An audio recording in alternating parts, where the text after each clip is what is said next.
Nous cherchons à déterminer la forme de la molécule d'éthène, C2H4, qu'on pourrait écrire en formule semi-développée CH2CH2. Donc, sachant déjà que le carbone a une valence de 4, on comprend et on peut inférer qu'il va y avoir une liaison multiple entre les deux carbones. Donc, on va commencer par établir le diagramme de Lewis pour chaque carbone. Nous avons 2 carbones avec une valence de 4, plus 4 hydrogènes avec une valence de 1. Donc, on a 12 électrons de valence au total.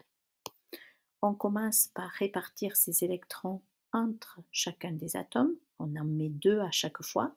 Donc, ces deux-là, au début, n'existent pas. Donc, on a mis 2, 4, 6, 8, 10 électrons de valence.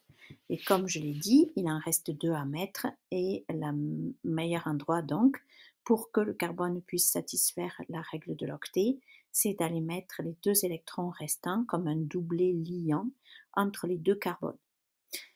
Donc maintenant, pour chaque carbone, on a la formule générique AX3. Il n'y a pas de doublet non liant.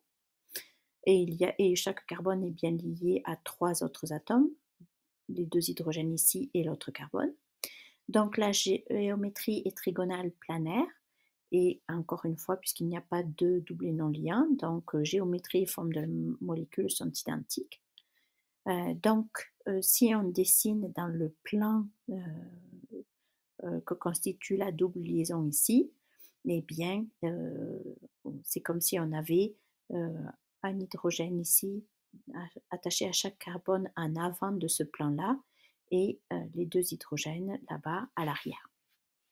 Donc, quand on considère chacun des carbones, c'est bien une géométrie trigonale planaire.